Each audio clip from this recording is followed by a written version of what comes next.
Okay, I'm here with Fadi and we're doing a photo shoot on his beautiful Softail Springer, 100th anniversary. Fadi, we actually crossed paths about 3 years ago now at the Sydney Hot Rod and Custom Show, and you had a different bike back then. It was a Harley Davidson Softail, yeah, 2004 model. Same thing, had that beautiful Vicla-style. This is slightly Vicla-style, but it's quite unique. Tell me a bit more about this. So this started life in the US? Yeah, this I actually found it online from the US, from a guy who's running a company called Santana HD Cycles. I think it was his personal bike at the time. And when I was just browsing through the net, this one come up.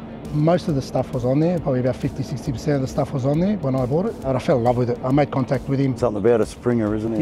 Yeah. I just couldn't find one here in Oz. There's a couple of them, but people want to hang on to them. Yeah. I found this one and I fell in love. I'm not surprised, mate. It's beautiful. Yeah, when you say you made a few other changes, that seat's one thing that comes to mind straight away. How good's that? That one, believe it or not, my wife actually chose the design, the eagle. Yep. And then it was her idea also to put the actual badging at the bottom of his claws. So yeah, it worked out really well, eh? And another nice touch of those running lights, which just bring the chrome to life at night. Yeah, mate, a lot of work. Probably the hardest thing to put on these bikes is the running lights underneath it. But it's rewarding when the sun goes down, you can switch them on. They give you a little bit more pop on the bike. And it's part of the scene, the low-rider cholo scene. They usually run lights. A few little personal touches. I see the coin dispenser and the all-important stubby holder. I mean, I don't drink, but I put all kinds of drinks in there that I want to have, water or V or anything like that. Oh, if we ever go riding, mate, I can put my beer in there. Yeah. And the coin dispenser is actually one of those really rare items to buy for these bikes. So when I bought it,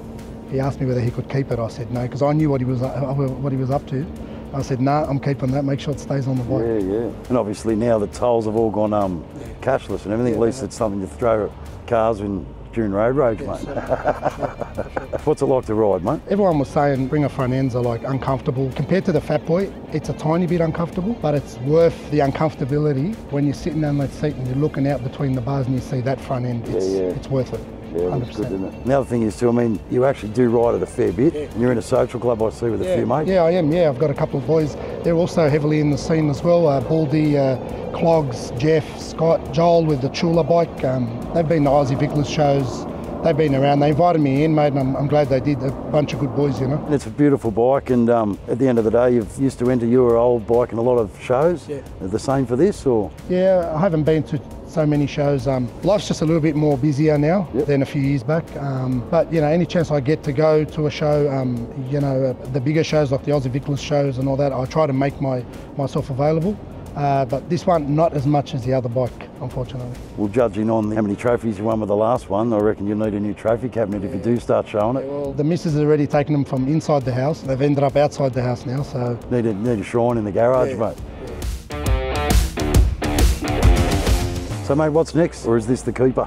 At the moment, this is the bike I've been working hard for. I have no intentions to sell, but I never say never, because I always end up getting mates saying, I remember the day you said you weren't going to sell it. So everything's sellable for the right price, but at the moment I love it. I look forward to riding it. Every time I get on it, it's like it's fresh. It's like I've never been on it before, and it still puts a smile on my face. Yeah. So one last question I do have to ask, Fadi, is the number plate Hitman, and that was on your old bike, and that's a nickname, so where did that come from? I hope it's not what it says.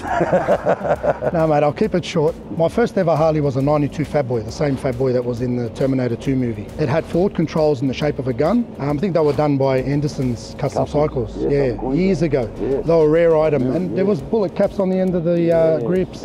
And I just said, you know what, I'm going to run with Hitman. And ever since then, I haven't been able to shake it off, mate. So followed me everywhere. And then you're talking about, you had the one that was in the Fat Boy, and then you've got the 100th anniversary. Yeah, you like a bit of nostalgia, don't you? Yeah, I do. My favourite bike is the Fat Boy when it comes to the Softails, but this one is the cream, right up to the top. No, well, good on you, mate. We missed out on your last one, but I'm really glad that we've got hold of this one, buddy. Appreciate you guys. Appreciate you coming. Safe riding, mate, and keep it looking as good as it is today. Thank you, man. No worries, brother.